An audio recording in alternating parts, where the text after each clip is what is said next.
Sally, I hear something. Stop. Stop.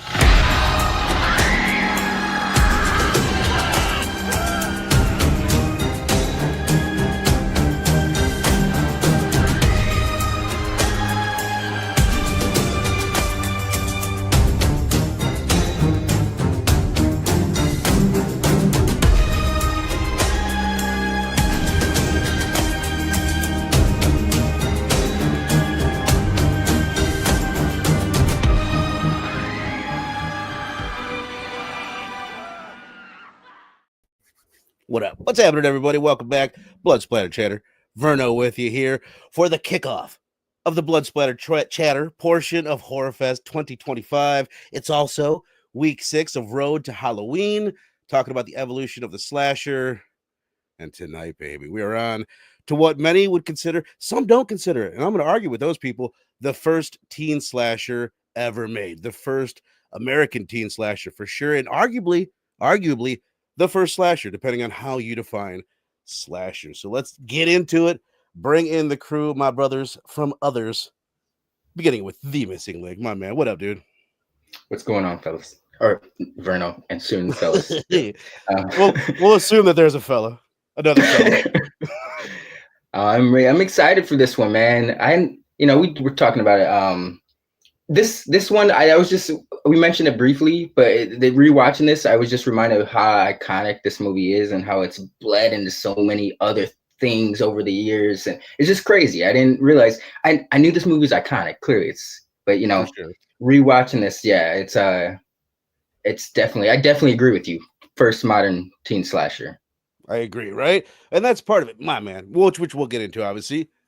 Dr. Doom's fan club. The Stew. I always want to call you the missing Stew on accident, but what up, my man? I like kind of like that. Yeah. Happy to be here, dude. I've been excited for this is always the one I talk about when I talk about horror classics that I hadn't seen before, and I finally popped the cherry. And dude, such an incredible experience. I can't wait to talk with y'all about this. This was jarring. I agree. Quick question.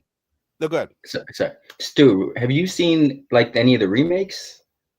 So I've seen what I kept waiting for in this movie was somebody underneath the floor. I've seen one where there's somebody. Is there a Leatherface version of it where there's somebody hiding underneath the floor? Is that the McConaughey version? I feel like you're thinking of Evil or am I thinking of something else? Okay. I feel like you're thinking of Evil Dead, but there's 100 of them, and I've seen most of them once because they suck. Most of them. I have time for part 2, and I have some time for the remake. Other than that, it's a skippable franchise, in my opinion. Wow. In large part. There's about 7 or 8 of them that I would be like, no, I'll never watch that again. We reviewed all of them over on Pop Culture Philosophers, I think 2 years ago for the kickoff of Horror Fest. And it was my first time seeing a bunch of them, and I hated it. It was a terrible experience going through the franchise for the most part. That sucks. Wasn't Viggo Mortensen in one of them? I think that's McConaughey. McConaughey was in Renee Zellweger. Yeah. In part 3, which has its moments. I guess maybe that one kind of has its moments. Yeah. But all I remember from that one. Oh, sorry. No, go ahead. No, I was going to say the electronic foot crushing the skull, and that is the only thing that sticks out to me. That it's got some crazy moments with McConaughey, basically doing his impersonation kind of the hitchhiker. Yes. In this one, or just playing his part of in the Sawyer family. But what up, Two Gun? What up, Sal? Appreciate you guys being in here. Jace Hurd, what up, man? I appreciate you guys being in here for the kickoff of Horror Fest 2025. And then also, like I said, just to make it as confusing as we can, we still have 2 weeks left of our Road to Halloween series. So if you haven't been following that, what we've been doing, starting back with 1960s Psycho and Peeping Tom, we've been watching the slashers, proto-slashers, and giallo films that helped pave the path to John Carpenter's Halloween and the slasher boom that followed it. And it's really helped me redefine what I think of as a slasher. And we started it when we did Psycho. I said I had a narrow definition of what a slasher was before. People would call Psycho a slasher, and I'd be like, that's not a slasher. There's no teens. Basically, it's all the stuff that we get in this movie is the way that I feel like most people think of a slasher when they hear it. We've got the mass killer. We've got the group of teens being picked off one by one in an isolated situation. You've got a final girl at the end. I might at a sharp object slicing people up. And Yeah. looking back at all the other films that we've talked about, none of them I think have as many of those aspects as this one. We've got knife wielding maniacs, and we've got certain aspects in other ones, but this one is where it really, I feel like, brings it all together. And it's not the blueprint, because it's not like this came out and everybody's like, oh, slashers, let's make more of those. It still took people to Halloween and then really Friday the 13th, which is the one that was like, oh, we can do that. We can make a Friday the 13th, and that's when you get the slasher boom. But this one lays it out in a big way. I agree with you. I feel like it is like the prototype, the blueprint. Like if every trope you named for this movie like is found in something like Scream 20 years later. So it did. I can't, I don't know if I'm not vetted enough to know of a movie that was like that fits that genre, hits those tropes as much. Like you said, the final girl, mass killer. I mean, Scream's not in an unknown location, but it's still right. I feel like both films are like scary as shit without being like super gory. Like Scream is bloody as hell. But it's like the gore isn't like super crazy. Right. Like it's really not that crazy in this. It's theater of the mind. Everybody thinks this movie. Mm-hmm. This is something that gets said about this movie a lot. You leave thinking you saw something crazy. Well, then if you really go through it with a fine-tooth comb, it's like there's a little blood right there and a little blood right there. I don't think we ever see like sharp object touch skin. It's all implied. Every bit of the violence. There's like beginning shots of like the corpses on the graveyard, and like when she stumbles into the room and she's in chicken feathers and like the bone bench, you know what I mean? It's like moments like that without giving you any violence or kills or anything like that. Just fucking creepy as shit. Kenneth Bird. It's a lot of, not shock, but it's like there wasn't like a lot of like stalking the prey type of kills, if you will. It was like very sudden, blitz the motherfucker, take him out, go back to business. So like I know it was interesting though, because you made a good point about people saying this movie is so gory. Like it's really tame if you're looking at like what's going on. It's just the vibe, the atmosphere is very unnerving. So I think that adds to like your mind, like you said, just is like, oh shit, you enhance the situation a little bit more. Like the hook scene, like I could have sworn that they showed the hook in the OG. Maybe I was mixing that with fucking the remake, but still, it's it doesn't show anything, but it still hits hard enough for you to be like, oh my god, bro! Like you can, you don't need to see it in order for it to be effective. Like penetrating skin. You guys know, I told you guys backstage, but the way I plan on doing this, I kind of mix it up for almost every show. And this one, as I'm making the rundown, I'm like, well, we've got to hit it all. We're basically going to go through this bitch, not scene by scene, but almost. I want to talk about every one of these kills individually, and plus a couple other scenes, the dinner scene and when the hitchhiker shows up in the car. All of them, I feel like, are worthy of getting into in a little bit more depth. But let's start with this sick, twisted son of a bitch, this pop culture creator right here, who is only known, this is Ed Gein. So when did they take this picture? Is this like when they went back to the house? After? I made this. This is positive. Damn, I thought this was like him in front of the house when they were collecting evidence. No, this was like a part of a perp walk where there was a picture of him taken, and then this is the house. I just thought it was kind of cool. If cool is not too insensitive to say, but just to put the two together. But as I said, this is Ed Gein.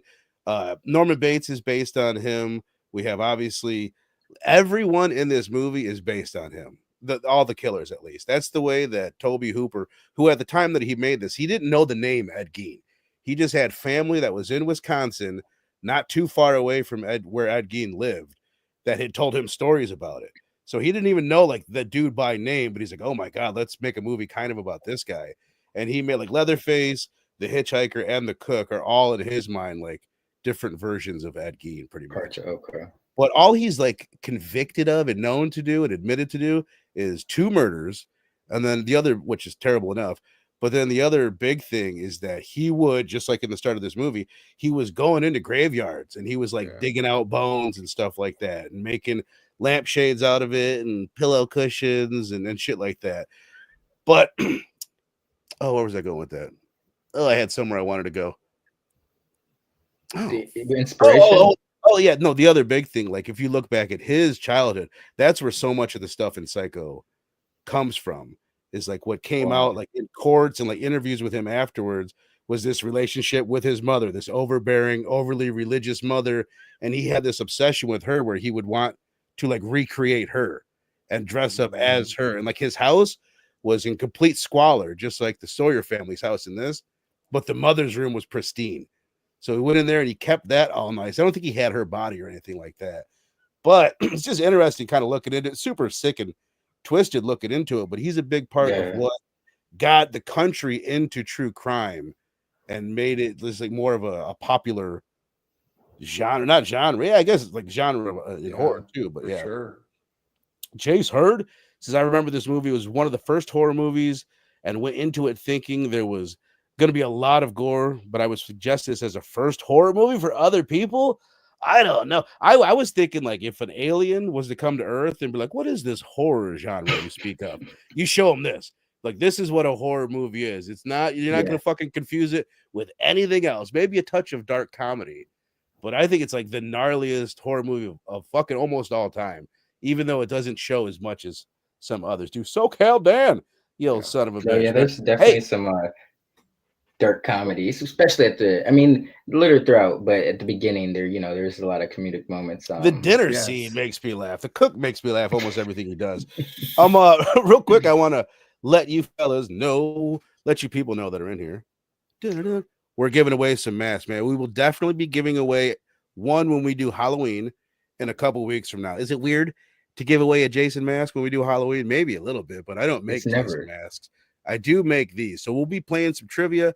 I've got 3 nights during Horror Fest where I plan on doing trivia, giving a mask away to someone on the panel, and giving away a mask to someone in the chat. So I hope you guys are here for that. And I hope you guys that I see all the time that I appreciate. Hope you guys win one of these. So how do I get that back up? It's never a wrong time to get a Jason mask, by the way. I just want to throw that out there.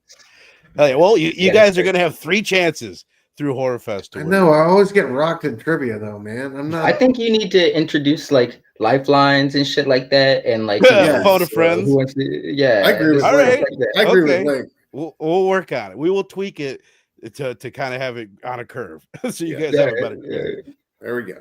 But let's go around before we really get into it, just real quick, because we're gonna hit this bitch fucking moment by moment. But like your overall thoughts, Link.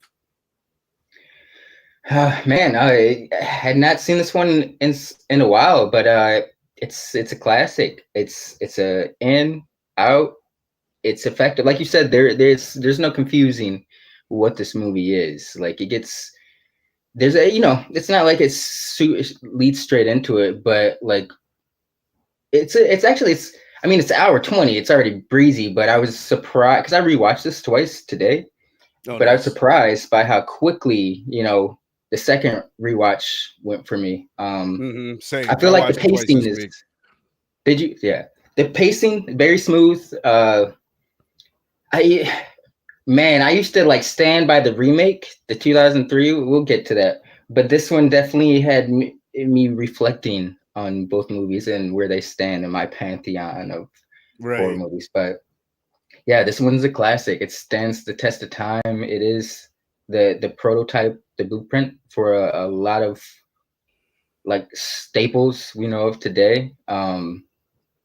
It was like the 70s, like was that like a raw era? Like just totally. Well, I'm glad you bring that up, because that's kind of, I did want to mention that in the intro. Like shit was raw. Like we all watched, or at least Stu, I know you did, Last House on the Left last year, and you could see this being a movie that would follow that. Where another one where it's starting to lean horror into more teenage driven stories, and Last House is part of that.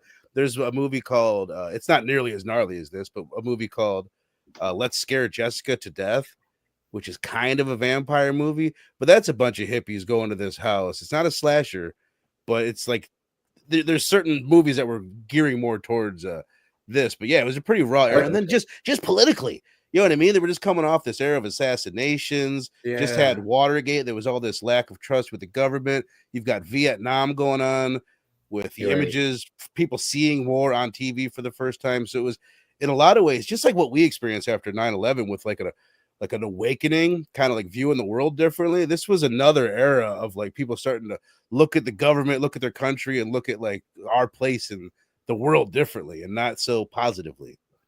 Yeah. I mean, you could feel it in this. It's got a. I mean, it could be just be the dark comedic moments, but I was like, it's got like a pessimistic tone to it, outlook. But I mean, it's fitting for the story. Yeah, and I love this shit, Sal. I love these radio bits playing at the beginning. I love they go back to that in the game and they use a lot of that. And like the scroll at the beginning about like, the people who went missing. I love that, like how it, like, we're not going to play any games with you. Like, we're going to act like this is based on true events and you're going to believe it. You know what I mean? Like, right. Like, I love how it just kind of like upped the ante that way and made it real, but also like so stylized and so incredible. So Big Lake or Big Stu, Big Stu and Big Lake. I'll get this right. Yeah. I'll get this right. So first time watch, I can already tell you've already mentioned that you enjoyed it, but briefly, what did you think, man? How was your first Texas Chainsaw experience? Yeah, dude, it's incredible. I think one of the best endings for like any movie, period. It was like when the credits roll, you're just like, wow. Like the second half of the movie is just it's all gas, no brakes, and I just love how they set you up for it. Like all your worst little nightmares and possibilities and what ifs come true. You know what I mean? And you're kind of, the first half of the movie, you're kind of, you're dealing with the weird guy and all that. You're trying to find your way with like some of these performances. Some things not hidden, but like I feel like once. Everybody plays scared in this, so incredible. So like, yes, the second half of the movie is just transformative, and it's just I love it because it just completely upends all your expectations. I feel like as a viewer, for sure. Yeah. And it came before all the things that gave you the expectations. But I was thinking the same thing. Like if you're just used to going into a slasher movie and the way that it's going to escalate and how it's going to go, the twist at the end, or you know what I mean, just the family being involved, is so far removed from almost everything that we see that comes after it that it's not. And on top of that, like I hate this fucking guy so much. Sal. I think everyone does, but yeah, Franklin's the fucking worst. Yeah, he reminded me of the dude in Friday 13th 3 or 4. This curly haired annoying dude. Why can't I think of his name? He's like my favorite dude. Give her the flashlight. Shelly, yes. Oh my god, fucking Shelly. He's like Beans from Even Stevens. But the wheelchair dude, like that was like him and the chick were like the final girls. I was like very shocked. I was like, what the fuck? How's this movie? I checked the time. I was like, how's this movie gonna go on for like another 50 minutes when it's only those two? They're the easy pickings. Like the threats have been taken out. But yeah, like Stu said, like it pulled the rug from underneath you, and like it exceeded your expectations. Or what you said, Stu? I can't remember, but upends your expectations. Yes, yes, absolutely. I love it, man. I hate Franklin, but I love it. Let's all right. I'm trying not to talk about too much, so I'll just wait. Let's go through this bitch, man, because to me, this is. As much as I love the ending, as much as I love all the kills and everything, this still might be my favorite moment of the movie. Like when first of all, like I kind of mentioned to you, Stu, I kind of set you up. First of all, I warned you that there's a character in here that you're going to want to kill. You're going to be begging for him to die. So that's Franklin out of the way. But I kind of mentioned to you and Link, you kind of alluded to it. I think I said to you, Stu, like, the acting's not the best and all that. But honestly, looking at it, I don't think even like here, just to pull these fellas up, like our cast, I don't think any of them are bad. I mean, Franklin is kind of annoying, but at the same time, like he's got his bit where he's going and he's doing all the spitting, and that's just like the worst choice ever. I can't stand that he does that. They gave him But way too many lines. He's Way not too many that lines. bad of an actor, though. And then everybody, what they aren't is, and this is a negative and a positive, slasher movies after this, you have the slut, you've got the jock, you've got the bully, you've got the nerd, and everybody's like easily readable within a few lines. You understand their character. There's none of that in this. There's just a more naturalistic, like they feel like a total real group of friends. So it's harder to maybe connect to them on an individual basis. But I will take back what I said to you that they're bad actors. I don't think maybe they're not great, but it's not like it's like I've seen a lot worse acting in a lot of for sure. And dude, like where it counts in the second half of the movie, like both of those girls, like when they're the way they play scared, homegirl on the hook and other girl when she's in that chase scene, like they both like make the second half of that movie. And yeah, you know, the guys don't have too much going on, but I think like the females definitely carry the weight there. Definitely. What Jay's saying, this movie and Friday Part 2, which is one of my favorites, taught me that people in wheelchairs won't do so well in horror movies. I know the only difference is you kind of don't want to see the guy in Friday Part 2 go. This one, you're like, how is Franklin still alive at any point in this movie?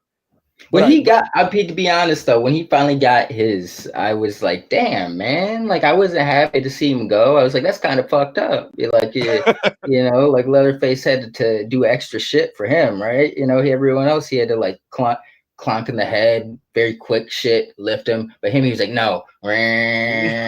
Well, he's just sitting there. Like, he might as well. He's like, hey, he's already. I don't got to put him on a hook. I can just chop him. He took his time with that motherfucker. Like, this is what I love so much about the hitchhiker scene is just like that. It's so everything starts so mundane. Everything starts so normal. Like I've been in plenty of situations. I assume we all have, where there's just someone that's a little bit off around, and they do a good job of like everybody's just trying to be polite to him, not let shit get too weird. But when he reaches out and cuts Franklin, even though Franklin's annoying, it's just, I don't know, it's so much more real than most like kills that you get in a scene. And I love this whole bit right here. His performance and the reaction to him. But you guys got any thoughts on the hitchhiker? No, I mean, that's when it starts to like, it kind of starts to flip gears when they introduce the hitchhiker. I love the shot of like, it reminded me of like Breaking Bad, Better Call Saul, like certain like scenery shots you get, because it just shows like that the road, the sky, the backdrop, the van pulls up. That's my favorite shot in this movie. That's one of my favorite shots. Beautiful. There's just something about the green van against the sky and the hitchhiker wearing green with the landscape. I love that shot. Do you guys think he's doing some kind of satanic ritual type of thing with the like blowing up the gunpowder or whatever it was, right? And then he marked the van in blood. He like writes something in blood on the van. Yeah, could y'all make that out? What the hell was that supposed to be? I look at it as some like ruin thing. We'll put a pin in that. I want to come back to that when we talk about Grandpa at the end, because I think most people don't consider this a supernatural movie, and I kind of do. So I can see that argument for sure. Let's come back to that. That part always like makes me like, oh, whoa, what the fuck? That's a great point, because like when you get through all the carnage of the second act, you forget about this and the fact that like there was. Well, you don't forget about him because he has a brilliant reintroduction later on down the line. But I just love that bit of exposition. How they tell you, they give you the structure of this family without being explicit with it. You know what I mean? It's just so well done. Right. I always thought of the cook as their dad, and then I was watching the commentary with Toby Hooper, and he says, well, he was meant to be their brother. He kind of said it like fans have made him the dad, so he can be whatever people want him to be, because he's never explicitly said, but he's the older brother and there is no dad. There's just, I feel like he's the one in charge most of the time, and like he instills the discipline, but like when push comes to shove, because these two are obviously the psychopaths and will carve anybody up, like he's kind of like has to know his place at certain points. You guys ever see like, I don't know, Peaky Blinders or Lawless? How it's like it's got the brothers, but there's like a hierarchy and shit like that, like when Lawless, it was like Tom Hardy, I forget another dude's name. He was the John Connor and Genesis, the worst Terminator movie. Oh yeah. And Yeah. Shia LaBeouf. They played like a bunch of brothers during like the 1920s, 1930s that were like what do you call it? The bootleg liquor, like what are they? Yeah, Moonshine, moonshiners. some shit. Yeah, Mm. yeah. That's a pretty badass movie. But like that they look like Tom Hardy was. I don't think he was the oldest. I think he was like the middle, but he was looked at like he called the shots. He kind of even the older brother looked at him as like almost like a father figure in a sense. So it's like I could see that dynamic in this movie. To me, it Shameless. reminds me of what was I gonna say? Not in House of a Thousand Corpses, they do make Captain Spaulding the dad, but that's the way I've always looked at it like this with the family dynamic. And I remember with House of a Thousand Corpses, I said, "Oh, one of the themes, one of the messages you can pull out of it is like Captain Spaulding he's a psycho killer, but he's not as bad of a psycho killer as his kids become. Like being raised by psycho killers makes even worse psycho killers, and that's what this is. And it's also the same thing where the cook still has some kind of connection to society. Exactly. He's the one. He's like the front facing businessman. Like, right. Because these other two ain't going into town to get groceries. You know what I'm saying? Right. Like, oh yeah, that's some true shit. Now I want to let's just go through these kills, man. Because to me, I think picture. this it's so clear That's too awesome. from something from this movie. This is like the most clear picture that I've ever seen from behind the scenes on this movie. But basically it's like 20 minutes in, we get this bit with the hitchhiker where we get a bit of horror, and then I think it's like 20-25 minutes in where they enter the Sawyer house, and this dude enters first. To me, it's just like we say, oh, it's not that violent of a movie. Most of it is theater of the mind. But when dude gets hit in the head and starts flopping around on the ground, which is cool because Toby Hooper mentioned in the commentary, like before this, nobody had really ever seen that in a movie. A lot of people were like, what the fuck is he doing flopping around on the ground? People didn't understand that actually could be a reaction from getting hit on the head. It'd never been displayed like on a movie like this. But to me, that is so hard to watch and so visceral. Him slamming the door afterwards, and then right after, so we can kind of group these two together. Right after it goes out, and we get that ass shot and the hook kill. And this, I want to repeat something that Robbie said. This is one of my favorite insights that Robbie's ever fucking said that I think about all the time. I think he said it on this channel. Everybody looks at the shot where she's going into the house, which is great because the camera like goes under the swing and it's looking up at her ass, and it seems like it's this male gazy ass shot. But what's really going on, or at least this is what Robbie says, and I'm going to go ahead and assume he's right, is that they're showing you her bare back. They're lingering on this girl's bare back. So then when she gets put on this hook, it adds a little bit more like, oh, she's bare-backed. And it just adds a little bit. Yeah, there's a part where like her shirt gets cut open or something, right? Like she just doesn't have a shirt on the back. Oh, okay. Yeah, I think that was the final girl. Her shirt was like kind of getting cut off of her towards the end. But Stu, start with you this time. Just flip it around. What do you like? These two kills, man. Yes. Go back to the first one. Like this one, dude. I love. First of all, like for all the setup and the vulnerability we get, like going into this, right? And like it's finally going to happen. He finally goes into the house, like and I just love how it goes. They hear the generator. They come up to the back of the house, going through the front. Like the brutality and suddenness of this kill is freaking fantastic. And this is like what I love about watching this movie for the first time, because I immediately thought of that opening scene in No Country for Old Men, where homeboy chokes out that sheriff's deputy or whatever, and his cowboy boots are just like screaming all across the floor, leaving scuff marks. I'm like, oh, well, that's where he got it from. You know what I mean? And it's like, I felt like I that 1,000 times throughout this movie. That's awesome. I've never made that connection. Oh yeah, villain or one of them of all time, bro. Dude, like such a masterful performance. Absolutely. Yeah. But that was just so sick. Like and yeah, here just like the sound of it. It was fantastic, man. But I just love that one.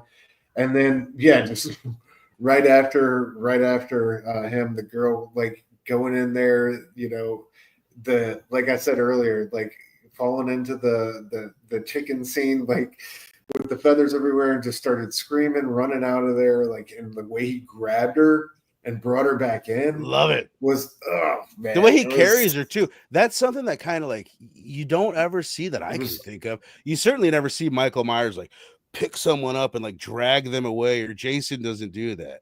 They don't plan on doing something with the body afterwards. It's just then about killing them. That's why it's really different. It's like an animal. It's the way like an animal would pick you up and carry you away. I love it because it's it sets up two things. Big fella is quick. Like, and we'll see that later. This man moves, y'all. And secondly, there's a hope. There's an utter hopelessness about the situation that is established here and does not leave us until the very end of the movie. And I love that. Like, I just love the whole cannibalism, like all the text, the wild ass taxidermy, that one shot they had of just like the collection of skulls, some animal, some human. It's so good. I mean, and it's mostly real. I don't know about mostly, but I know at least some of it is real. Because I heard the fun fact before that there's 2 movies that Toby Hooper used real skeletons, in Poltergeist in the pool and in this one, and both because it's cheaper. It's cheaper to just get real skeletons than it is to get crazy, isn't it? But it's just something before I forget. You made me think of like the hopelessness. There's no like plan. There's no point where the characters get together and be like, okay, we got to do this to get out of here. This is how we kill them. They never even, before they know what's going on, it's over. It's over. Then Sally knows what's going on and she doesn't have time to think. She's just running. There's no talk. That's very rare in a movie where there's never like, oh, now what do we do? There's never that moment for a second. No, and from here on in, like you're 150% like invested in this movie, and then just I love the structure of it. I love the pacing. Like you're never, your attention is never straying away, and like you're, man, like when it gets down to Homegirl, like it's just so tense, man. It's just so brilliantly done, like the way they build it up. So like I just love this introduction to the house, the family, and what the survivors are going to be facing. Hell fucking yeah. Link, you got thoughts on these 2 kills?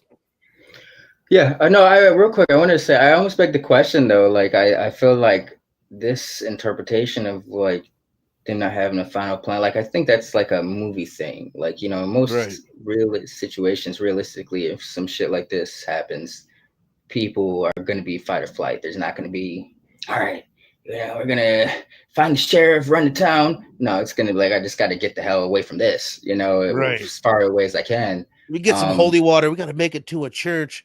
We got to look at clues. Exactly. Yeah. There's, so I do fight. Yeah. Making a look. But that is an interesting thing you don't see too often. It's a lot of movie Hollywood blitz or glitz and glamour when it comes to, like, it's almost like a MacGyver thing. Like they're stupid enough to have got these survivors are stupid enough to have got themselves in the situation to begin with. Half the time it's because they missed a lot of red flags. But then it's like, at the end you can think under pressure so elegantly and fluently. But Sal, I love this Sal when she pops up out of the freezer. There's something natural about the look on her face. Crazy. Just the freezer shaking while she's in it. Was she still alive?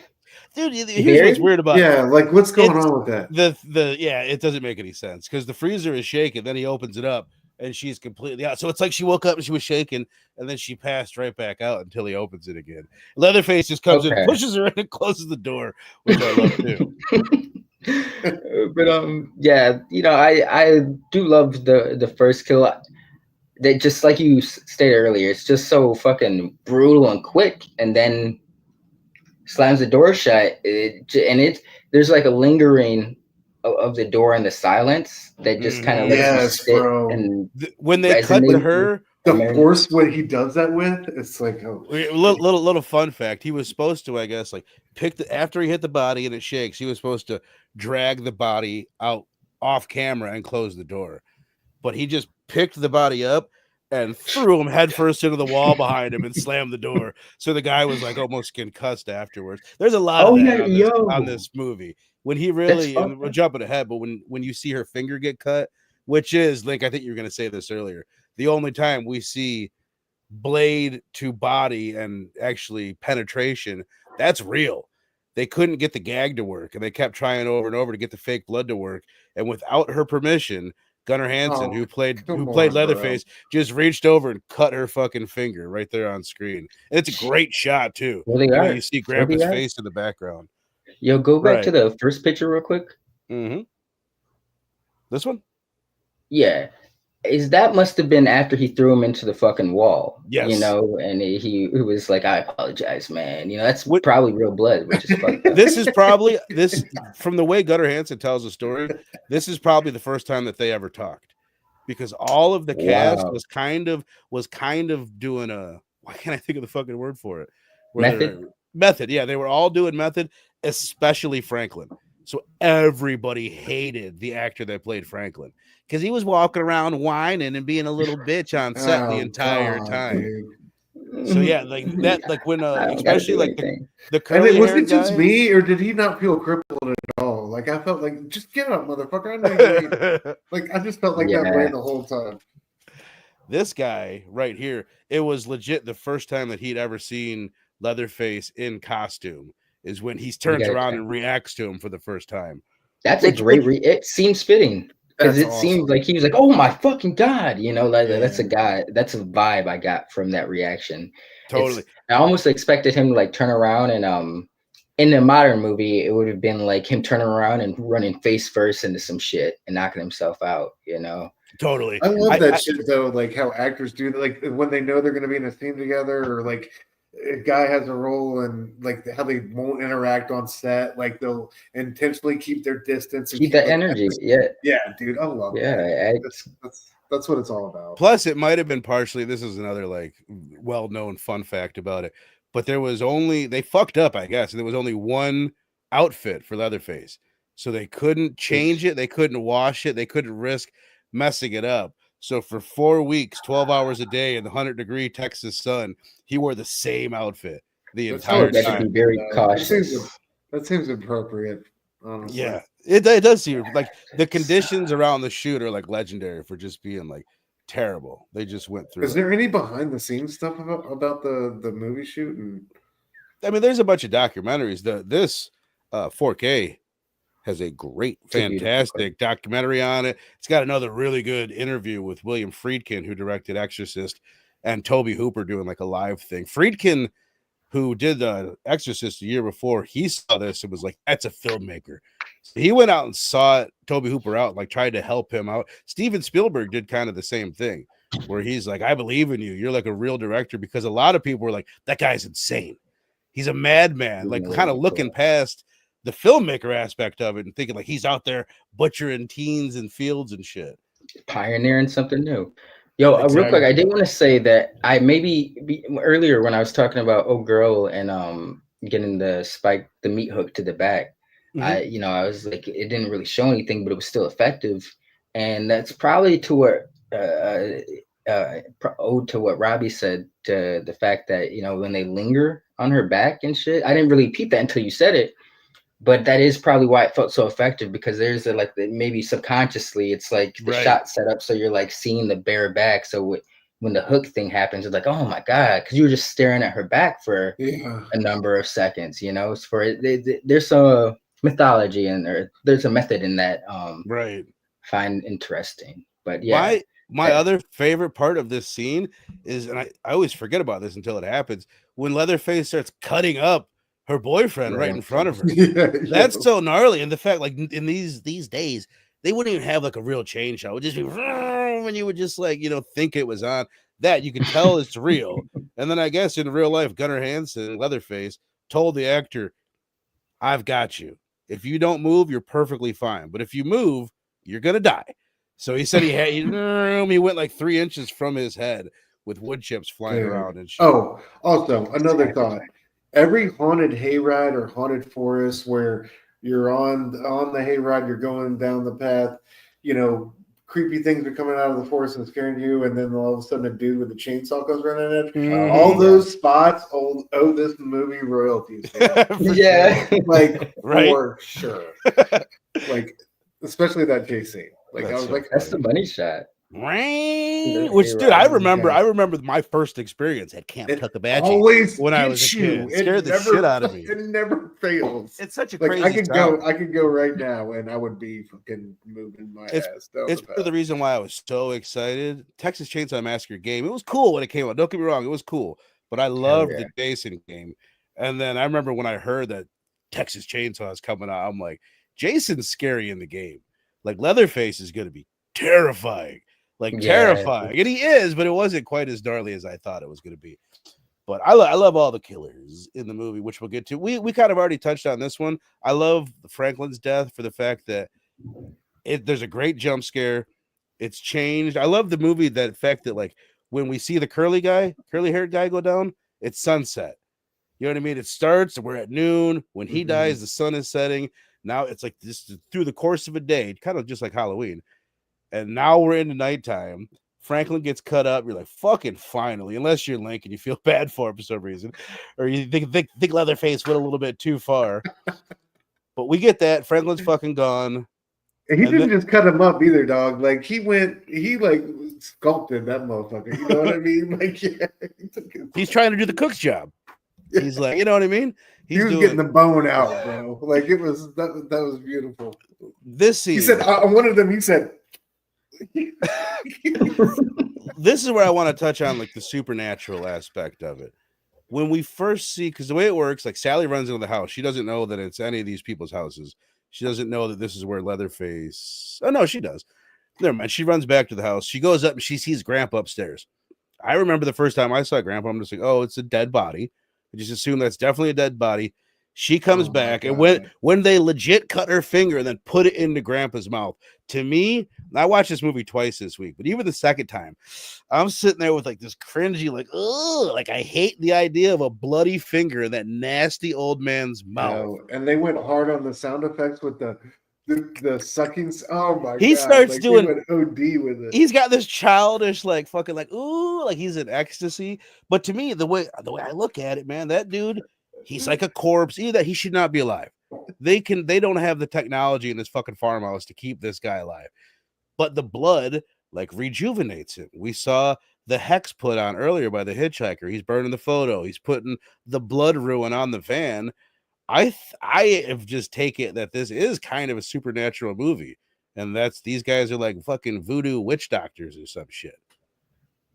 You know what? And to go back to the video game, within the course of the game, if you play like the family, you know, Bruno, but you know, you have to feed Grandpa blood, and he enhances everybody else's abilities. But it's like they took that from something, like they were inspired to add that from something that they got in the movie, and it's like clearly that, like you said, like he's like almost a husk that's moving, you know, like he's it's a weird the makeup is actually very cool. Oh my god, he's a young guy, the guy that really? plays the Grandpa. Yeah, the scene where she's at the end of the table and she comes out of consciousness and she comes to and she looks at him and it's like his little like lip goes up and like this little like half smirk. Yes. Oh, and she starts losing her shit. That was like one of my favorite moments of the movie, dude. That was so brilliant. But yeah, like his introduction was ultra creepy. You know, that was just next level. The scene that I kind of skipped that I wanted to mention, and we'll come back to this, but like what leads us to this?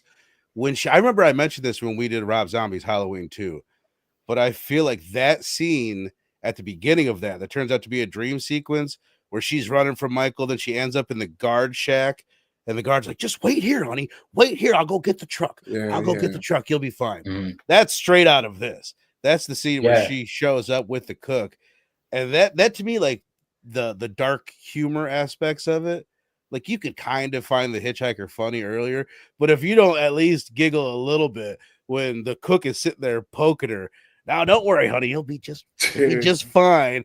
And like, but he has this conflictedness in him, which is why I think he's like one of the most interesting characters in this movie, where he keeps on like getting caught up in it, and then be like, oh no, I gotta act normal, I gotta. And then he goes and starts jabbing her. Even during this scene, like he gets caught up in the frenzy, and then you see him keep on like controlling himself and kind of composing himself, and it's just a fucking cool choice. Yeah. You got me thinking. You feel that way from the jump when he's beating her in the car with the broomstick when she's all bagged up. You can tell he's like half enjoying it, half just doing his job. He kind of thinks like he has some sense of morality, some sense of societal norms that the other ones don't. Being civil, like he's civil to a degree.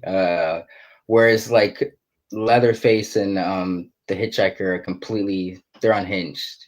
Like he can blend, like you were saying earlier, he can blend in and be deceiving. Or these guys, they can't, like Stu said, they can't go buy groceries. Well, it's enough to fool the audience when we first see him. You can't picture the hitchhiker like getting in that car and being perfectly normal. Dude, this is a total. But I just love how implied it is, though. Like she comes in there, something's up because why did you just give up the chase 3 feet outside the door, right? Like this isn't right, but like she's also in shock and dude, just how like fucking utterly terrified she is at the end of that, and how like she has every right to be. I mean, that chase is just so brilliantly done. Like it is just, it feels so realistic. And I just wanted to say one thing before we completely move on from Franklin's death. Oh no. They're going up the hill, right? And she's pushing him. I love how they lull you to sleep with, you think they're just getting to the house, right? All the action is going to be at the house. We're just waiting for that to happen. So first there's that, but then there's the sound. You hear the generator off in the distance the whole time. And so you're not even thinking about the sound of the chainsaw like that. And then it's like when he just like shows up, man, it's just brilliant. Yeah. It's so well done. Like that surprise. That's a good point. I've never even noticed the generator like that. Yeah, I just remember them pushing him up the hill and like the generator was going. So it's like, well, he's not right next to them, right? Like, you guys have seen Cabin in the Woods, right? Yeah. Okay. I'm just now I feel like they were inspired to make that movie after watching this. That essentially the plot is the same shit until they get to like, I mean, it's a mixture of other Evil Dead, which Evil Dead probably wouldn't have happened without this too. So yeah. But it's like they up to a certain, they get to I'd say they get to it's a bunch of college kids going on a road trip. They get to the gas station, talk to the weird dude that misleads them. To kind of some Hills Have Eyes in there as well. And then shit goes astray. So there's so many movies that take bits and pieces of this and like you reinterpret or use it as fuel to guide their vision. Dude, the biggest ones, dude, I know you've seen. I can't remember if we covered it on this channel or if you did, but House of a Thousand Corpses. The dinner scene, right? So much of it, almost like like the movie, almost in a way, like is pretty much. Which is another thing that I wanted to mention is this is what up, Drumming Dan. What up, my brother? Appreciate you being here, Dan. What up? Another thing is like this is, I don't know if it started it, but like the group killer dynamic. I had a list at one point. I feel like if I try to say it, I'm gonna fuck it all up. But there's there's The Strangers. There's House of a Thousand Corpses. There's certain movies that have Hills Have Eyes. Hills Have Eyes. Last House on the Left. There's all these movies where instead of it being one killer, there's a group of killers, and they tend to take on a similar chaotic characteristics where they're like kind of funny. You know what I mean? There's a little bit of humor to it, and they're like kind of crazy. There's some other more modern ones. What I always forget the name of this goddamn movie. It's one of the biggest movies of all time. What's that Stanley Kubrick movie? Shining? Not The Shining. The Clockwork Orange. Clockwork Orange. No, it's not. Like it's a totally different kind of movie, but there's a similar thing. You've got a group of people just being chaotic and being like over the top, like nasty about it, like more deprived than a Michael Myers or a Jason. Right, and that was like they were trying to how they didn't fit in societal norms, right? Like I remember that was part of that. But dude, one thing I wanted to ask before it got out of my head, how many of these shots, like that shot when they first come to the house and like it, the guy goes in it and like you follow the girl. You're following the girl like to the swing, and it's just like this beautiful, like just this beautiful. How much of that was like the cinematographer versus Toby Hooper's vision? Like, do you It's a know? good question. I would assume. I mean, I know the one fun fact that I have is they had one 40-foot track, and that was a shot where they used all 40 foot of it. Okay. But I don't know. I know Yeah. that particular shot that you're talking about was something that they came up with on the day. And I think I actually do know the answer. It's in the commentary. It was the cinematographer for that one, and he came up and he told Toby Hooper the idea and fought with executives about it. They were so constricted on their budget. They're like, "No, you've shot everything that you planned today. You can't do that shot." And they're like, "We'll quit." And they're like, "Well, we'll fire you." And they're like, "We'll quit." And it went back and forth like that till they let them do that shot, which is we've already mentioned that shot like 3 times. It's one of the most iconic shots in horror history. So it's cool how those things they could have been lost. Could have easily been lost. Yeah, it's incredible. I wanted to mention Grandpa in this. Yeah. No, Grandpa was the greatest killer of them all. Let's let him get away. That's to me where it's like another time it gets like really funny and really sick right at the same time. There's something so real about it. I love the way the hitchhiker towards the end of it, right before Sally escapes, he's like, let me do it. Let me do it. I'll kill her. I'll kill her. Like everybody's getting so excited. The way the cook is like jumping around like a fucking monkey in the background and everything. It's just like, dude, and the clang of the hammer when it keeps falling in the pail, and they keep picking it up and put like, oh my god. What fucked me up was when they actually hit her in the head like that. I was like, oh my god, bro. Like, cause I was just the movie was very good at like getting you to like be in the character, like trying to imagine of what the wound would feel like from their POV. Like, so when she's like, I can only imagine like not getting knocked out cold and being hit with the blunt end of a fucking hammer like that, and like you said, all the crazy shit going around. Like towards the end, it's so fitting. Like you said, Stu said it was like the perfect ending. Yeah, because it's like that chick is fucking traumatized after all the shit the heinous shit she experienced. You know, like specifically towards the end. For sure. Oh my god. Yeah, I love that ending scene because it's almost.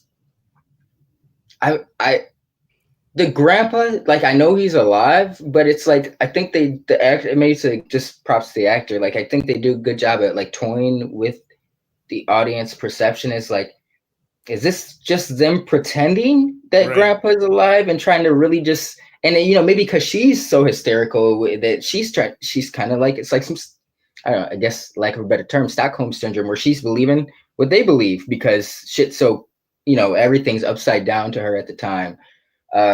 Just because, you know, I found it weird that the grandpa could do certain things, but it's like, I was like, bitch, you can't lift your hand up to really you got to have the fucking hitchhiker give you every fucking strike, bro. Like, this is the greatest killer of them all. This is another thing that I is this your king? Like a movie that another one of like my favorites, like Halloween, I've seen like 20, 30 times. This I've only seen like 5 times. I haven't seen this, which is still a lot to see a movie, but this was the first time that I ever picked up.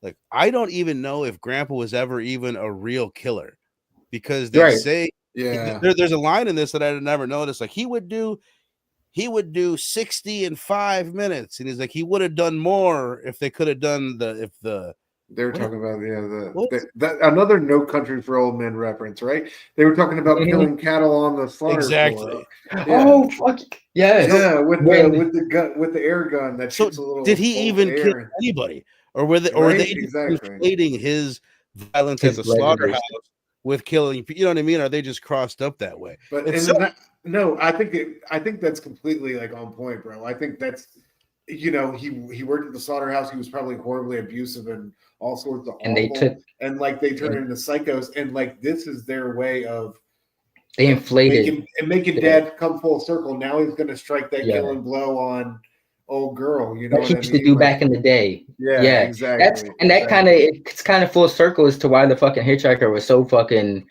uppity about. He's like, no, you don't use the goddamn gun. No, you do it the good old fashioned way. Goddamn it, it's better this way. They died. It's better. There's another thing, because I think about this movie. You could look at this movie as like the most straightforward horror movie of all time. There's really nothing to break down, nothing to think about, turn your brain off. But it's like it is a lot like deeper than that. And like the other thing that I was gonna say is like there's no mystery, right? We're not trying to solve a murder. We're not even trying to figure out some creative way to get out of here. But the reveal that they do that this is all one family, I think it's so cool because it's like so much more subtle than a lot, but it's a really cool reveal when you find out that all these people are connected. And to me, that's an achievement on its own that you don't even realize that is kind of a reveal. You don't like. I love that. First of all, like one thing I want to shout out before I forget it. When the first couple who gets killed is coming up to the house and they uncover that net and move the grass away and see all those cars, like that it's hidden under that netting and like obviously, dude, that was so great, right? But also like spatially, you don't know where you are. Unless you've played the game, I know exactly where we're at. Go on. Is the game just like an extension of that one chase scene? Yes, bro. The game, one of the ways that you win is if you run down their long parking lot and you get out into the road. The generator. And they're chasing you and shit, trying to cut you up. It's so fucking good. And you can really dive out the fucking window, Stu. And it's like there's a moment when you dive out the window because it's almost like a last resort type of shit. Like because there's like a stun thing. When you dive out the window, you take a while to get up, kind of like old girl in the movie where she was like, "Fuck, bro." I was about to say it wasn't a last resort for her, bro. She was diving through everybody. Well, the only way in the game you can jump out that if you at least two make it to that window and no one's around you, you can't jump out it. Only way to jump out the window is if you're being chased by a member of the family. That's all. Yes. It reminded me of something that I wanted to ask you guys. This is something I think I heard in the special features, but I'd never thought of it this way. Is that the hitchhiker whose name is Nubbins Sawyer? Is that his plan? Is he going around and this is the theory that he's digging up bodies because he knows that their relatives will then come to check on the graveyard. So that way they will have food to eat, which is that's why all those cars there. Like, how long have they been doing this? How many cars have they hidden underneath that tarp there? To me, that's it's a cool theory, which it holds water to me. No, yeah, I mean it's kind of gets cool. It adds some like cool, I guess, like I don't know the term, like mythology to like the hitchhiker's name, because it's like he hitchhikes just to be for bait, you could call him the fisherman or some shit like that, but like the hitchhiker is kind of cool because that's like the guys he's going under. It's like he pretends to be hitchhiking, but it's just to throw these folk off track and steer them on down the old bumping road, the right path. Me thinking, what if they're like, yeah, you might be a little bit creepy, but we'll take you to your house. All right, what would have happened then? Would it have went down almost like House of a Thousand Corpses goes down, where they end up at the house and you know what I mean? Does Leatherface pop out? Does a cook show up that night and cut him up? Like, it seems like that was his plan, to try to just get them to the house, and then they would have attacked him somehow. It's just interesting to think about. But do you think Leatherface was expecting their arrival when the first couple showed up? Like, it seemed like completely unexpected, right? No, I think he was terrified. I love the fact that after the third one, the curly haired one shows up, he starts running around the house being like, they're coming out of the wood. Yeah. Where are these people coming from? And there's also a line. Man, I'm stressed out right now. The cook says a line. He says something along the lines of like, when he's telling them that, you don't want to go out to that Franklin house. He's like, you don't want to go into people's houses that don't belong to you because you don't know how people are going to react. And that's exactly what happens. They go in. This is a home invasion movie, but it's you know what I mean? It's the teens that are invading homes. Yeah, that's fucked up. But this takes place in Texas too.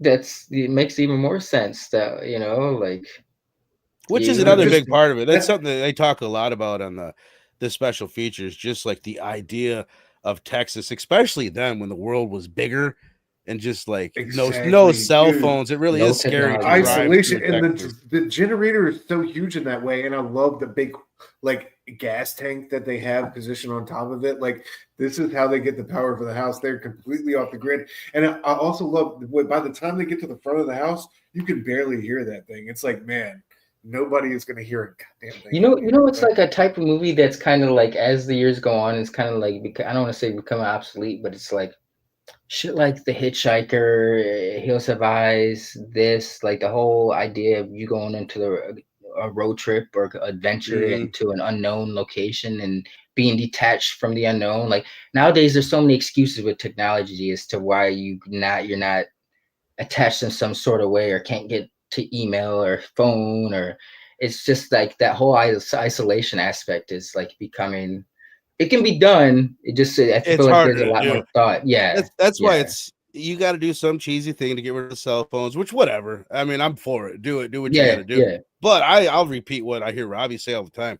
Just make every movie in 1976. Period piece. Just Yeah. take us back, man. Like the new Friday the 13th movies, just put them in the 80s. Slasher Fred, man, you should be co-hosting this show because what a great segue for the next topic I wanted to get into. Thing I definitely wanted to mention. Technically, they wouldn't call this like there's no notes. There's no musical notes played in this movie.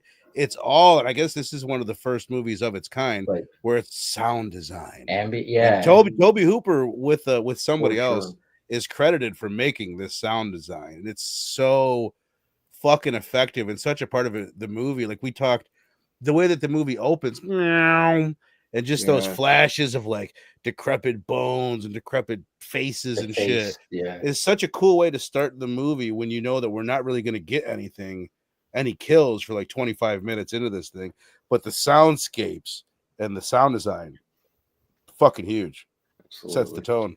It's very atmospheric, you know, like this, I mean, this movie is like it meshes just so well, like everything, you know, like the set design, the actors. I guess that it adds a lot to like the raw feel of this movie. Mm-hmm. Nothing out of place. Yeah.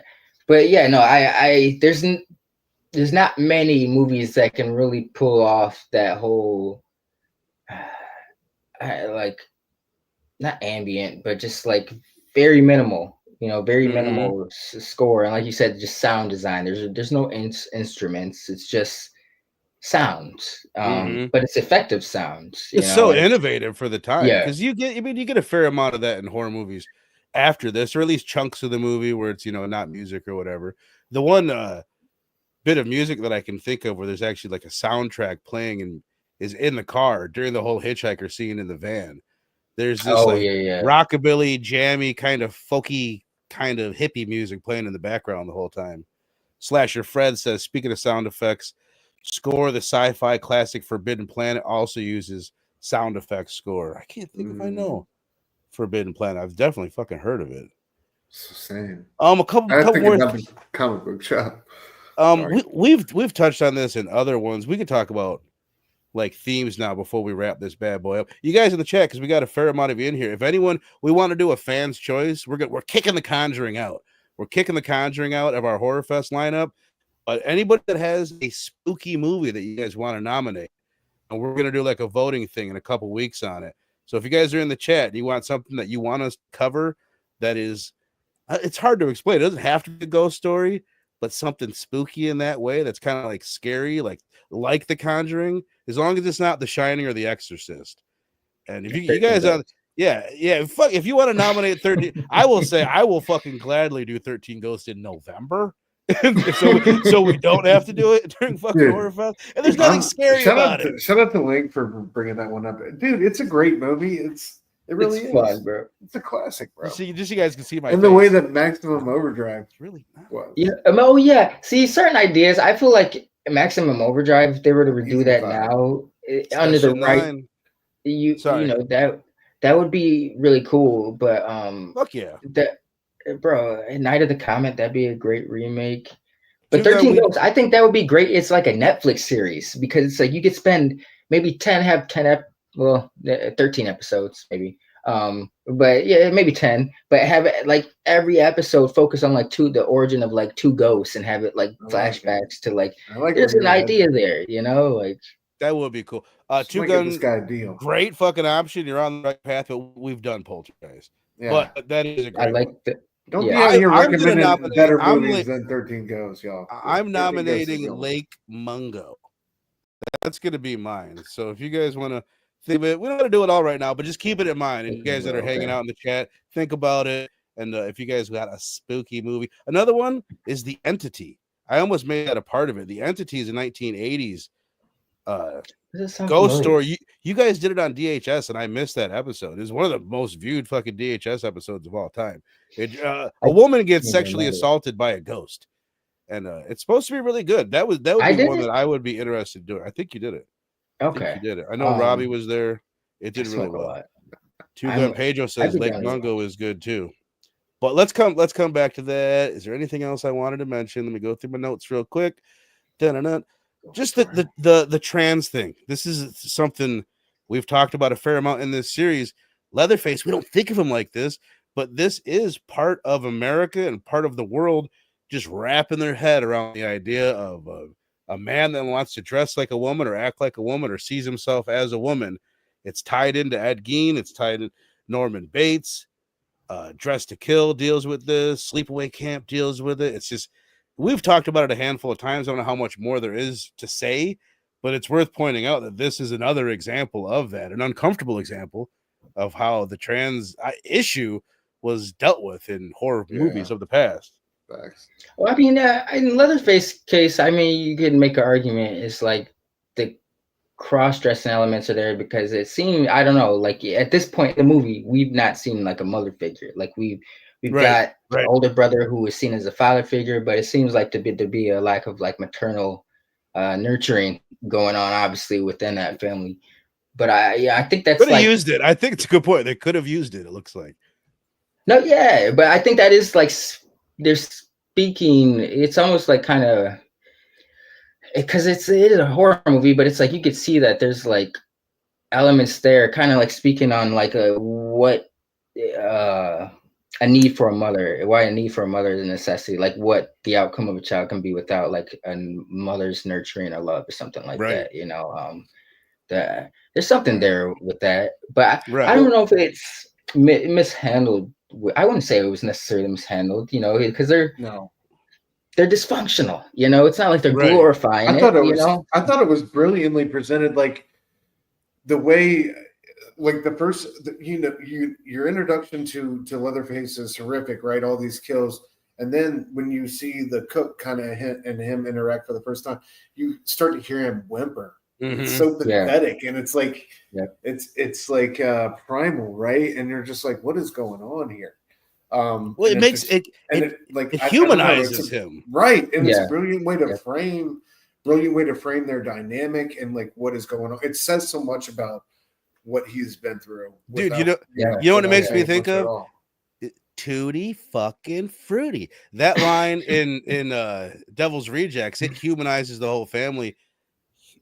Leatherface and whimpering and cowering. It's like this big guy we just saw do all this crazy shit. Right. Is like he's still part of a family. They're still like, you know who would have fun doing this? Grandpa. Grandpa would love this. That's Tutti fucking fruity. Let's give him some.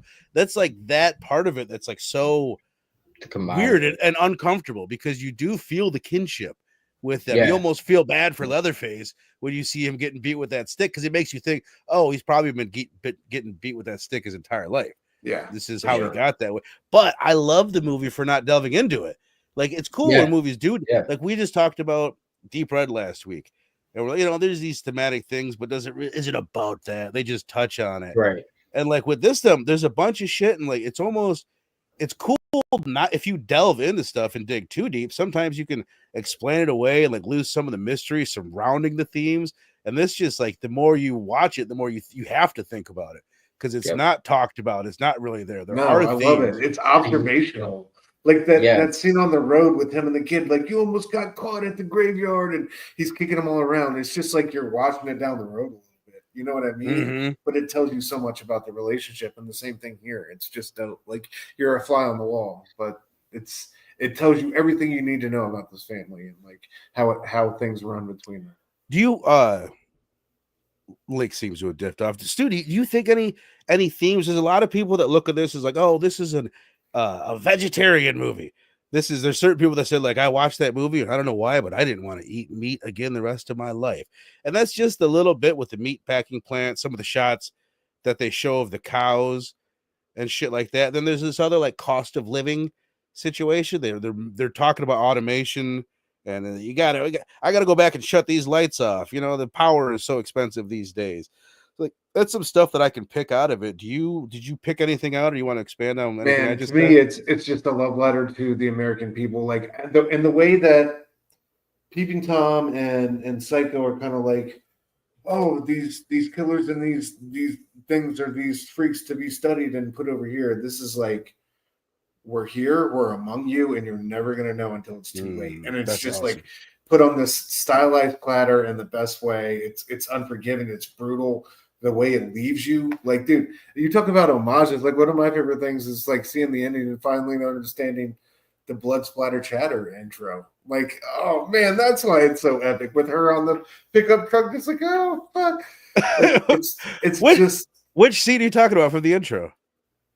So you always had that shot of her on the back On the bed of the back, we're pickup looking truck, back. like looking She's back. Oh yeah, terrified. yes, And I'm like, yes. oh, now it makes sense. Like, God, now I get it. It's just Or him spinning around like that at the end. absolutely, dude. It's just chaotic and it's poetic. I and, love that. I yeah, love just dude. like Maybe you've that's where seen so many images from this movie, and to finally be all like, okay, that's where they all came Yes, from. I love that I yes. so might much. I'm probably dating myself, but we'll get this reference. Maybe this is where like Petey Pablo got his shit from, you know, was Yeah, Taking his shirt fucking off, spinning around a like a helicopter. Oh, absolutely. motherfucking yeah!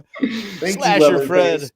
Slasher Fred says, I don't know if you guys know this. I do know it, but I'm glad you brought it up because I haven't said it. But the opening for the movie, the narrator is John Larroquette, who was remembered by many in the 80s for his role in the series Night Court, which I no fucking love. shit. Yes, that's him. Still doesn't, to me, it's like, that's him. It always weirds me Yeah. out when the movie starts like, this is based on a true story, which is like, meh, I would not say that, but it's cool. I think that's a cool way to open up the movie. You know what I mean? Just to set that tone for the movie. But great fun fact there, Slasher Fred. I think I think we done did it, man. Let's go ahead, wrap this bitch around, rate this thing, and get about this bad boy. Evan says he always was paid with weed. Weed. John Larroquette was? That's awesome. Makes me like John Larroquette even more. Makes me wonder who else was paid in weed for this bad boy. Let's go ahead and wrap this bad boy up. Go around and rate this thing out of 5. If you guys have seen it in the chat, put your rating for Texas Chainsaw Massacre. And then again, if you guys want to add any spooky movies that you want us to vote on in a couple weeks, let us know. And then just one more thing. Remember, in 2 weeks from now, when we do Halloween, we'll be giving away a Jason mask, playing some trivia, having some fun. So make sure you guys are here for that one 2 weeks from now, Halloween, as we wrap up our Road to Halloween series. But Link, lay it on me, brother. What are you giving the original Texas Chainsaw Massacre? This one at 5, my man. This one, it's iconic. It stands the test of time. It's rewatching this, you know, and just had me going, like, just trying to like circle of how many movies have like had homages to this. You know, even if it's not a fucking horror movie, there's like a tip of the hat to this movie in a lot of ways. Fuck yeah. Just set the standard for, like you said, like I really would be curious to see like a movie that sets the blueprint, if you will, for the stereotypical slasher that we're familiar with in the modern age. It's straight to the point.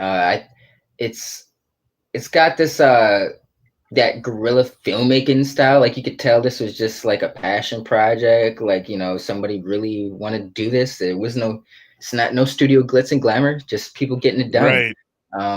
And it comes across, and, you know, just, yeah, this movie, you know, I was very shocked I can be very trepidatious about watching older movies sometimes. Not, I guess that's the wrong word, but certain movies. Right. And well, this one, you know, yes, I agree. Like the remake, I think, you know, I stand by the remake. I think that is still a strong movie, especially of the 2000s. I think it's still one of the best remakes.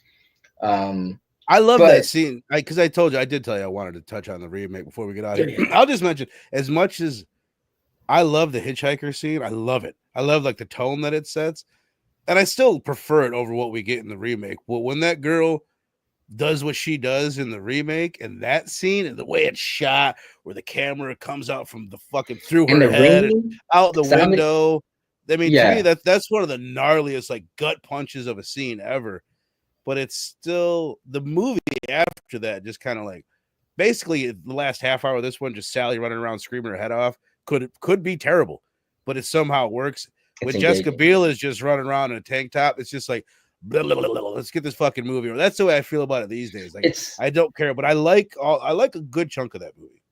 no, yeah, but that one definitely becomes more style over substance. And don't get me wrong, I love seeing Jessica Biel. I feel like she started that whole low rise bell bottoms trend in the early 2000s, where it's like, you know, you saw the thongs popping up, blatantly just popping out, like, you know. And they're like, Jessica Biel has great genes. And no one blinked an eye. No one blinked a fucking eye. It was fine.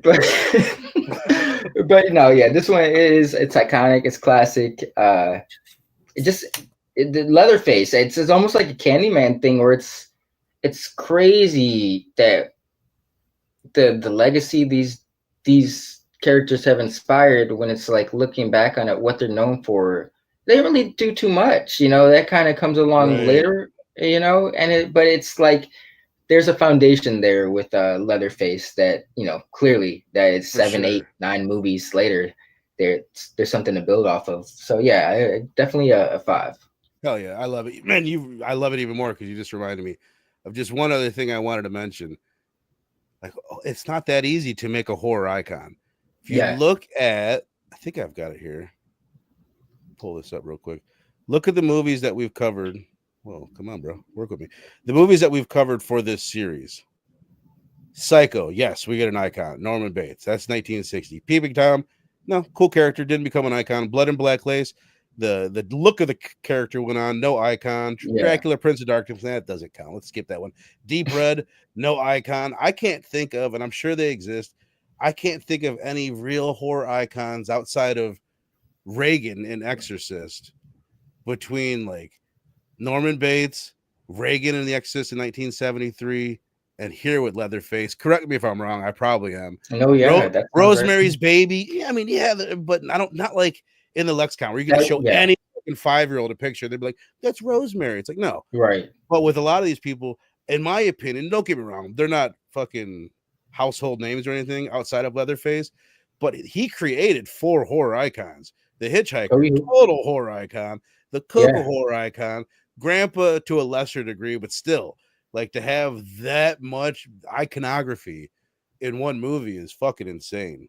And he brought like Mike Myers' mask looks a lot like his, like, and I feel like just the mask in general is like his.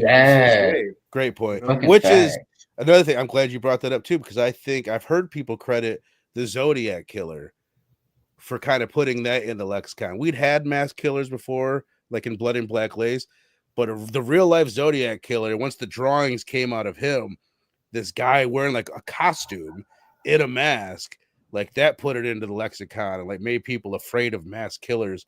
And we might not have got this without the Zodiac. Yo, speaking of, that's a great movie. Oh my god, David Fincher, bro. Like, you talk. I know it's completely off topic. Like, that couple getting murdered at the lake is one of the best. I think that almost qualifies for a horror movies to some. Oh my god, it's incredible. That movie was a part of this series when I originally planned it. It was just I couldn't do this for 10 weeks.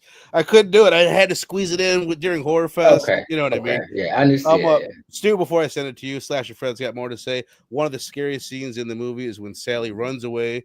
She goes to the liquor store and thinks the store owner is going to rescue her. Again, I'll just repeat what I said earlier, but to me, that's Halloween 2. That's another one of Rob Zombie's many homages to this movie. The dream sequence at the beginning of Halloween 2, and it's done so well in that. That's like one of my favorite fucking scenes. But Big Stu, one of my favorite fucking people. Rate this bad boy out of 5. Bro, it's an easy 5 for me.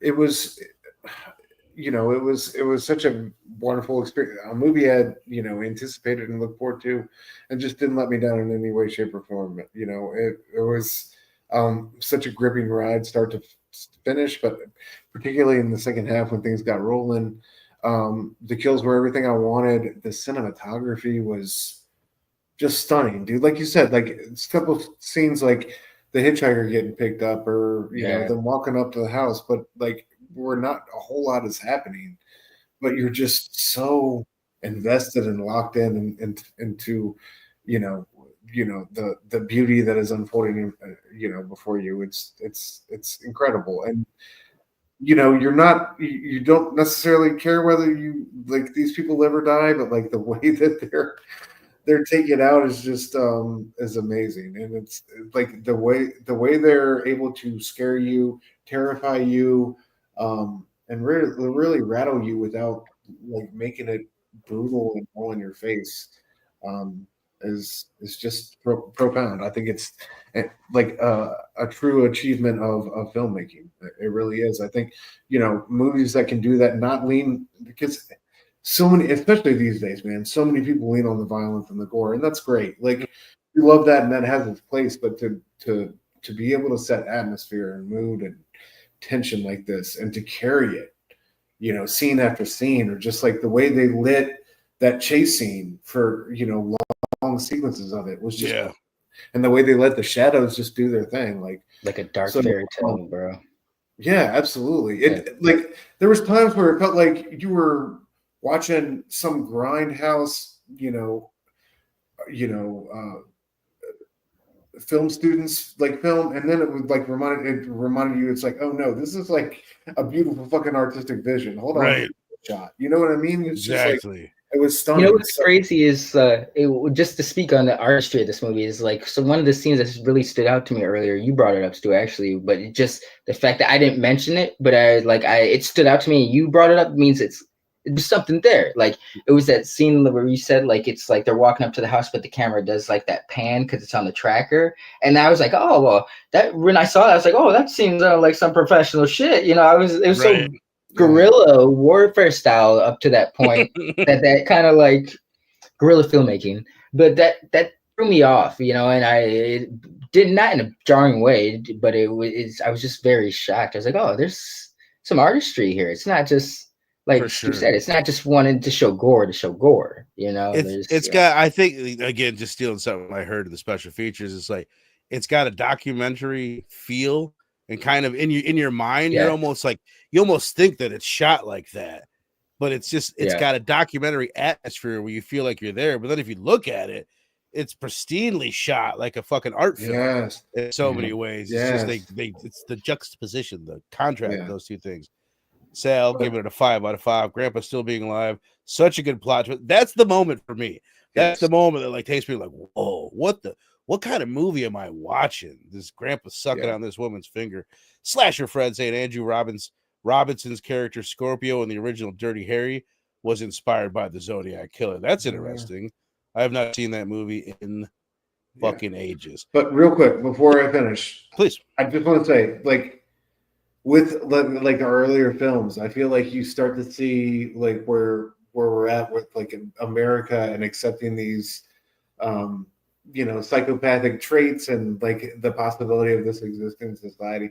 I think this is where like we kind of blow the doors open, right? And we accept that we're broken, and we accept that there's something wrong with us, and that there's always going to be something wrong with us. And like I just love, like, I feel like and it's like all great works of art, I don't think it was necessarily recognized as that like when it came out at that time, but I feel like in hindsight now, and especially like how so many films paid homage to this or are influenced by this. Like it just feels like that moment where like you said, Vern, Vietnam, all the things that were coming together culturally in America. Like it really feels like where we're stepping out into tomorrow, and we really don't know what that's going to bring. Is it going to bring a chainsaw through the darkness? You know what I mean? Like true. So, the true visionaries are usually like just ahead of their time, like just beyond their era. Like, I mean, this is random, but I was thinking of like something recent. I was talking with a video game buddy, and I remember when like Xbox One was released, there was so much shit about that release, and Microsoft fucked up, but they were just ahead of their time. Like, fast forward to like now, everything that they were initiating that people complained about is a standard for both PlayStation 5 and Xbox. So it's like they were just too far ahead of the curve, and people weren't ready for that. Same thing with fucking, Toby Hooper. He was just too far ahead of the curve. Had he released this now, this would have been an A24 film. Exactly. So true. Exactly, dude. Which by the way, that makes me think there's a bidding war going on between Sony, Jordan Peele and his Monkey Paw Productions, and A24 for the rights to Texas Chainsaw Massacre. It's like, dude, fucking give this to Jordan Peele, give this to A24, keep Sony the fuck away from Leatherface and his family. Like, and we are the ones so for that apparently are in the lead on the bid. They're the ones that they got the most money. They want to buy the whole thing, or the other ones want to like rent the license or whatever. Whatever the technical term is, the legal term is. So hopefully A24 or Monkey Paw gets it because they could do amazing shit with it. I feel like I feel like it's in this instance, I feel like renting the IP of Texas Chainsaw will be more viable or lucrative monetary wise, like because you're still retaining that. And it's like, no, it's almost like a Spider-Man thing. People could talk shit about it, but it's like up to a degree, but it's like even the worst Spider-Man movies have made a shitload of money. You know, it's like certain IPs, you just have to release them and they're going to do what they do. I don't see them being like, oh, now we're going to make a Grandpa movie. We're going to show Grandpa in the slaughterhouse. And you know what I mean? Fuck, maybe they will. The way they did like Madam Web. We're going to get Madam Web versus fucking Leatherface. But it's like you get rebooted every time, and people really couldn't complain about it. Like I was curious as to like, because I remember when the last Texas Chainsaw was sold to Netflix, and I remember thinking like, I wonder had they just held off. Maybe they have got more money out of it by releasing it in theaters. Like they did it because it's like it was pandemic, you know, no movies were making money, you know. But it's like I'm very curious. Like it couldn't have cost that much to make, you know. I feel like something like that with weight behind it and fans, like they could have released that and made their money back, like that. Even if it's terrible, like they could drop something. I want to get to that movie. There's two. You won't see us covering fucking most of the sequels on this channel. We did that on Robbie's. Go check that out. Great show. But I want to do part 2, and I want to do the Netflix one because when I first saw the Netflix one, Stu, I'm like, this fucking sucks. This movie's fucking stupid. Jesus Christ, why do they do that? And then I watched all the movies in order, and then I got to the Netflix one. I'm like, fuck, kind of the best, like second best one or third best one. It's one of the only ones in the franchise, maybe the only one that's just trying to make a fun slasher movie with good kills. All the other one gets into all this. Well, he's her daughter of a fucking cousin and blah blah blah. There's all this like overcomplication to it, where they're trying to tie the family into it. And in this one, there is, but it's like it's an hour and 20 minutes. It's beautifully shot. There's a bunch of gnarly kills. You can't say that for like any of the other ones. Especially what about the beginning? How'd you feel about the beginning? The prequel sequel to 2003. There was one of them in there that I didn't hate. I think it was the beginning. I think that is the one. Yeah, that was probably the best one of the ones in the middle. But we've went on long enough. Final thoughts for me, it's a 5. I agree with everybody. I agree. I think it could be the greatest horror movie of all time. Maybe it's not the best, it's not the most intricate, but it's like a fucking horror movie. Like, man. Great, you know what I mean? Like I said, when the credits roll and that movie ends, you're like, that's a fucking. Exactly. So 5 out of 5 from everybody that is responding to the chat and everybody here on the channel. Next week, another one. Neither of you have seen the OG of this, right? No, sir. I've seen this. Yeah. Oh, you have? I've seen like once or twice though.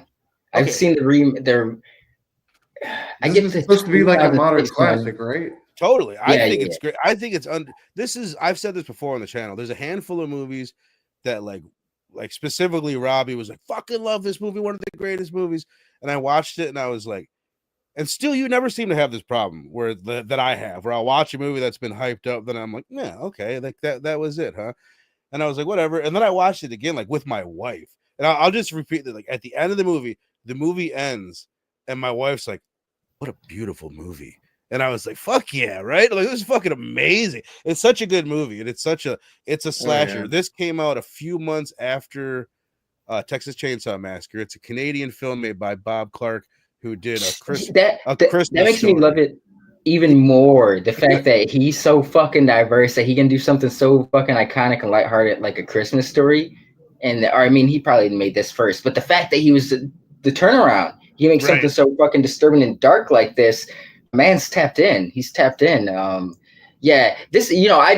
This, I'm glad you do a lot of these movies because it's making me see things in retrospect, like Mhm. owe a lot of Scream to this movie, or inspiration to Totally. Scream to this movie that I never had pieced together. Definitely, it's great. And a lot of people would say it's the first teen slasher, but I think we're in agreement. We can revisit this next week. Yeah, This Texas Chainsaw Massacre is a slasher teen movie. slasher, bro. The only arguments I've heard against it are saying like, well, it's not in a suburban setting, and it's not just one killer. There's a group of killers. It's like, well, that It's doesn't House make of it. Wax. It doesn't make it not a slasher movie to me. So, and this Yeah. is the same kind of. This is another teen slasher movie. Good characters, good kills, good end, great ending, great fucking movie. I love the shit out of it. Hope you'll enjoy it, Stu, just as much as you enjoy Ink and Insights every Wednesday night over at Dr. Doom's Fan Club. Tell people this is the only thumb I have for you, Stu. It's all good. Just tell people about what you do. Yeah, man. Every Wednesday night, me and my buddy E talk about our favorite comics from the previous week: Marvel, DC, Image, and the Indies.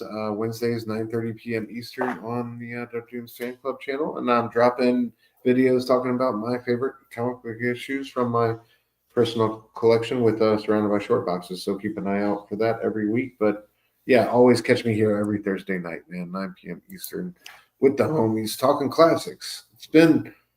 Dude, this run has been fire. I gotta say, I'm loving this lineup. You talking about the Road to Halloween? Oh, okay. Right Hell here. Yeah, that run's been fire. That was a good Yeah. We're reaching the end of it, man. I was just telling my buddy, we went out to lunch earlier, and I'm like, oh, there's this series that I wanted to do forever. And like, I feel like it's working. That's what I told him. Like, the series to me it's done well. It's done really well on the channel, but just like what I wanted out of it, us to go through this journey together, showing you guys some of these movies you hadn't seen, and just like, I think it's been great. I'm a Giallo fan because of Road to Halloween now, you know, like, so fucking yeah, that's the success. I'm very curious as to what you have planned for next year's Road to Halloween. Well, let's fast forward, yeah, but very curious. We got one thing me and Robbie are talking about doing, or we plan to do it. I might twist his arm into doing something else, but we'll see. In a couple weeks, I think we're going to do the rest of this in one show. Me and him sit down together, talking about where it goes from here. The slasher movies of the 80s, of the 90s, the 2000s, the 2010s, up till Art the Clown and Pearl, and kind of do the entire history of the slasher genre just in one sit down with Rock and Robbie. So keep an eye out for that. That's probably, it's going to be in a couple weeks. So very much looking forward to that. Very much looking forward to giving away a Jason mask in a couple weeks when we talk Halloween. And of course, Black Christmas. Boom. Right here next week. So I appreciate all you guys in the chat. Again, you guys keep thinking about movies you guys want to see us do, spooky movies that you guys want us to vote on coming up. And we're going to get up out this bitch. Appreciate all you fellas in the chat. And we'll see you next Thursday for Black Christmas. Sally, I hear something. Stop. Stop.